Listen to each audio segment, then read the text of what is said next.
మాజీ అధిపతి మాజీ మంత్రివర్యులు బాన్స్వాడ శాసనసభ్యులు పెద్దలు పోచారం శ్రీనివాసరెడ్డి గారు, గౌరవనీయులు మాజీ మంత్రివర్యులు పెద్దలు శ్రీమతి సబితా ఇంద్రారెడ్డి గారు, మహేశ్వరం శాసనసభ్యురాలు, గౌరవనీయులు పెద్దలు మాజీ మంత్రివర్యులు పొన్నాల లక్ష్మయ్య గారు, గౌరవనీయులైన మాజీ మంత్రివర్యులు పెద్దలు మొహమ్మద్ అలీ గారు, గౌరవనీయులైన శాసనసభ్యులు సోదరులు కాలే యాదయ్య గారు, గౌరవనీయులు డాక్టర్ సంజయ్ గారు, మాజీ శాసనసభ్యులు మహేశ్వరరెడ్డి గారు, శాసన మండలి సభ్యులు సోదరులు షంబిపూర్ రాజు గారు, గౌరవనీయులు పట్నం మహేందర్ రెడ్డి గారు, ముందుకురండి స్వామిగౌడ్ గారు, గౌరవ శాసన మండలి మాజీ అధ్యక్షులు పెద్దలు స్వామిగౌడ్ గారు, అదేవిధంగా వేదిక పైన ఆసీనులైన పెద్దలందరికీ,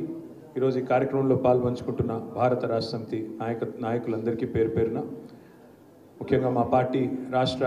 కార్యదర్శి, రాష్ట్ర కార్యాలయ కార్యదర్శి రావుల్ చంద్రశేఖర్ రెడ్డి గారికి, గౌరవనీయులు మాజీ శాసన మండలి సభ్యులు ప్రొఫెసర్ శ్రీనివాసరెడ్డి గారికి, అదేవిధంగా మా చేవెళ్ళ అభ్యర్థి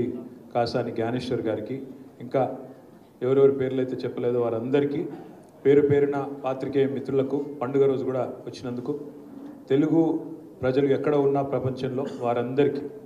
మన భారతదేశంలోనే కాకుండా ప్రపంచవ్యాప్తంగా ఉండే తెలుగు సోదరులందరికీ ఈరోజు తెలుగువారి కొత్త సంవత్సరం ఉగాది శ్రీ క్రోధీనామ సంవత్సర శుభాకాంక్షలు హృదయపూర్వకంగా తెలియజేసుకుంటూ, మరి రాజకీయాలు ఎప్పుడూ ఉంటాయి కానీ పండుగ పూట రాజకీయాలు మాట్లాడకూడదు. ఈ సంవత్సరం అందరికీ మంచి జరగాలని, మొత్తంగా శాంతి సామరస్యాలతో ఎలాంటి మత కల్లోలాలు కానీ ఎలాంటి అనవసరపు బాధలు కానీ ప్రజలకు కలగకుండా, ముఖ్యంగా వ్యవసాయం బాగుండాలి అంటే వర్షాలు బాగా కురవాలి, వ్యవసాయం బాగుండాలి అంటే కాలం బాగా జరగాలి. ఆ రకంగా ప్రజలందరూ కూడా మత సామరస్యంతో శాంతియుతంగా ఆరోగ్యంగా మరి చక్కటి వాతావరణ అనుకూల పరిస్థితులు కూడా రావాలని మనస్ఫూర్తిగా భగవంతుడికి ప్రార్థిస్తూ, మరి ఈరోజు ఈ కార్యక్రమంలో పాల్గొన్న ప్రతి ఒక్కరికి కూడా హృదయపూర్వకంగా ధన్యవాదాలు కూడా తెలియజేస్తూ, మీ అందరికీ ఉగాది శుభాకాంక్షలు కూడా ప్రత్యేకంగా తెలియజేస్తూ నమస్కారం.